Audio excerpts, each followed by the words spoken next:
નમસ્કાર મિત્રો, ફરી એકવાર સ્વાગત છે તમારું A to Z માહિતીમાં। તો મિત્રો, આજે આપણે જાણીશું ગુજરાતના સૌથી મોટા મહત્વના સમાચાર, અને આ મહત્વના સમાચારની માહિતી મેળવીએ એ પહેલા જો તમે અત્યાર સુધી A to Z માહિતીને સબસ્ક્રાઇબ ન કરી હોય તો સબસ્ક્રાઇબ કરી દેજો। રેશન કાર્ડ ધારકોને વધુ એક મોટો ફાયદો। અમદાવાદમાં સસ્તા અનાજની 800 દુકાનોમાં નોંધાયેલા NFSએ 3.50 લાખ રેશન કાર્ડ ધારકોને 10 દિવસ છતાં હજી સુધી તુવેર દાળ મળી નથી। આ વખતે તમામ રેશન કાર્ડ ધારકોને 1 કિલો તુવેર દાળ આપવાની જાહેરાત કરાઈ હતી। રેશન કાર્ડ ધારકોને તડકામાં ધક્કા ખાય છે। દુકાનદારોએ કહ્યું કે 31મી માર્ચે પરમિટ નીકળી ગઈ છે, પૈસા પણ ભરી દીધા છે, પરંતુ જથ્થો હજુ સુધી મળ્યો નથી, જેના કારણે રેશન કાર્ડ ધારકો ચર્ચામાં મુકાયા છે। એ સાથે રેશન કાર્ડ ધારકોને બીજો મોટો ફાયદો। મહીસાગર જિલ્લામાં ચૂંટણી શાખા તથા મીડિયા સેલને સોશિયલ મીડિયામાં મામલતદાર ખાનપુર બાકોરે દ્વારા રેશન કાર્ડ ધારકોને અમુક આવક કરતાં વધારે હોય તો અનાજ નહીં મળે કે રેશન કાર્ડ રદ કરવામાં આવશે તેવા ખોટા સમાચાર ફેલાવવાની જાણ થઈ છે। આ સમાચારની તમામ વાસ્તવિકતા તપાસતા જાણવા મળ્યું છે કે આ સમાચાર જૂના છે અને જે તે સમયમાં મામલતદાર દ્વારા નિયમો મુજબ સામાન્ય લોકોને જે તે સમયે અપીલ કરવામાં આવી હતી। એ સાથે પશુપાલન ધરાવતા પશુપાલકો માટે મોટી જાહેરાત।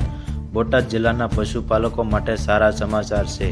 બોટાદ જિલ્લામાં સહકારી દૂધ ઉત્પાદક સંઘની મધુસૂદન ડેરી દ્વારા દૂધના ભાવમાં પ્રતિ કિલો લીટર ફેટમાં 10 રૂપિયાનો વધારો કરાયો છે। ડેરીના ચેરમેન ભોળાભાઈ રબારી અને અન્ય સભ્યો દ્વારા આ નિર્ણય લેવામાં આવ્યો છે। પહેલા 772 રૂપિયાનો ભાવ હતો, જે વધીને 782 રૂપિયા ભાવ પશુપાલકોને મળશે।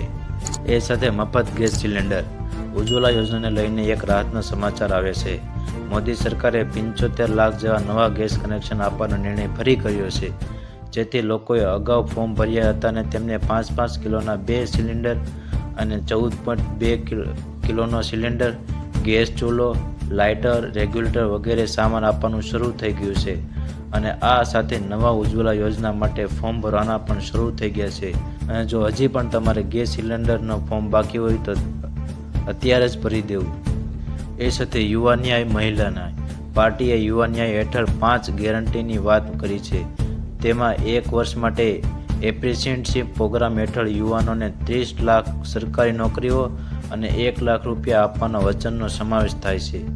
મહિલા ન્યાય હેઠળ ઘણા વચનો આપ્યા છે, જેમાં મહાલક્ષ્મી ગેરંટી હેઠળ ગરીબ પરિવારની મહિલાઓને પ્રતિવર્ષ 1 લાખ રૂપિયા આપવાનો સમાવેશ કરવામાં આવ્યો છે। એ સાથે વાહન ચાલકો માટે મોટી જાહેરાત નીતિન ગડકરીએ કરી છે। કેન્દ્રીય માર્ગ અને પરિવહન મંત્રી નીતિન ગડકરીએ ટોલ ટેક્સને લઈને મોટું નિવેદન આપ્યું છે।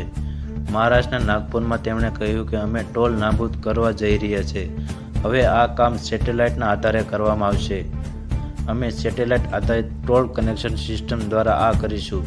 પૈસા તમારા ખાતામાંથી સીધા જ કપાઈ જશે અને વ્યક્તિએ જેટલા કિલોમીટરની મુસાફરી કરી છે તેના ઉપર ચાર્જ વસૂલવામાં આવશે।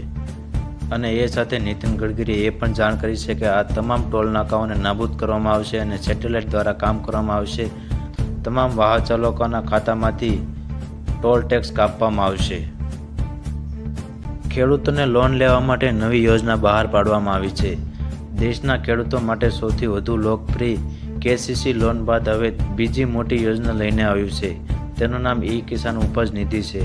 તે વેરહાઉસમાં રખાયેલી ખેડૂતોની ઉપજ પર ઉપલબ્ધ રહેશે। કેન્દ્રીય મંત્રી પિયુષ ગોયલે કહ્યું છે કે આ લોન યોજના હેઠળ ખેડૂતોને કોઈપણ ગેરંટી વગર સરળતાથી 7% વ્યાજના દરે લોન મળશે।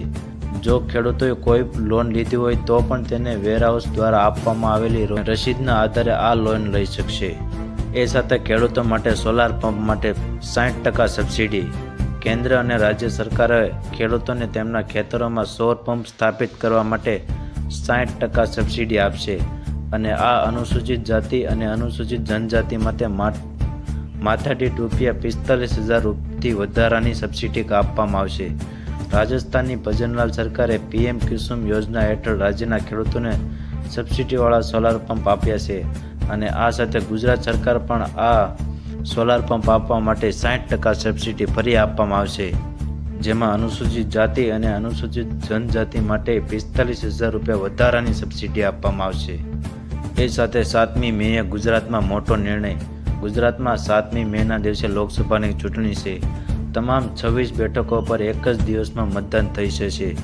આ દિવસે લોકો સરળતાથી વોટિંગ કરી શકશે તે માટે ગુજરાત સરકારે 7 મેના દિવસે જાહેર રજા આપી છે.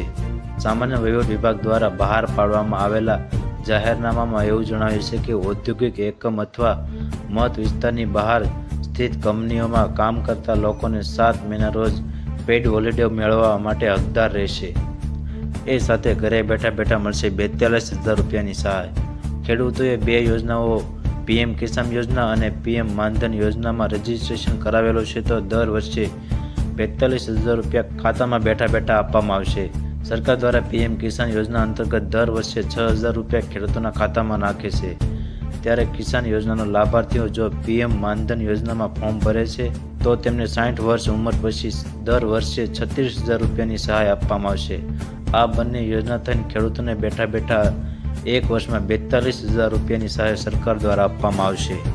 એ સાથે સ્માર્ટ મીટરની તૈયારી શરૂ. સ્માર્ટ મીટર તરીકે ઓળખ પ્રાપ્ત કરતા સુરતમાં હવે દરેક સ્માર્ટ વીજ મીટર લગાવવાની શરૂઆત થઈ ગઈ છે. સુરતમાં દક્ષિણ ગુજરાત વીજ કંપનીએ સ્માર્ટ મીટર લગાવવાની કામગીરી શરૂ કરી દીધી છે. સેન્ટ્રલાઇઝ કોન્ટ્રાક્ટ દ્વારા આ કામગીરી સુરતના પીપલોદ સબસિડી ડિવિઝન ખાતેથી શરૂ કરાઈ છે.